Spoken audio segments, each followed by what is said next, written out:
Nagpabilin nga good to fair ang kalidad sa hangin sa Davao Region, sumala sa pinakaulahing datos sa Department of Environment and Natural Resources, Environmental Management Bureau, Region 11. Gilimod ni ini ang nagkatag ng mga pahayag sa social media nga nagaingon nga unhealthy na ang kahimtang sa hangin sa rehiyon. Base sa monitoring sa ahensya, luwas gihapon sa kasamtangan ang level sa hangin alang sa publiko.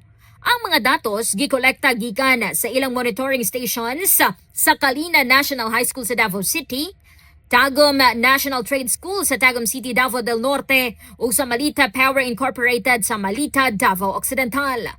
Para inusab ang hugot nga pagmonitor sa air quality aron masiguro ang kahimsog sa katawhan ug maprotektahan ang kinaiyahan.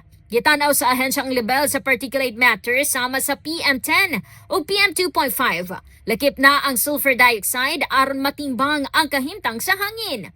Mitumaw ang isyu humana sa mga post sa social media nga nagaingon nga dunay haze sa Davao City nga posibleng makadaot sa panglawas, ilabi na sa sensitibong grupo.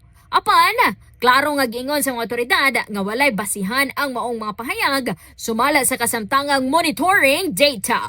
Kasama mo sa balita ug serbisyo publiko, Radyoman Karin Beltran, Tatak, RMN.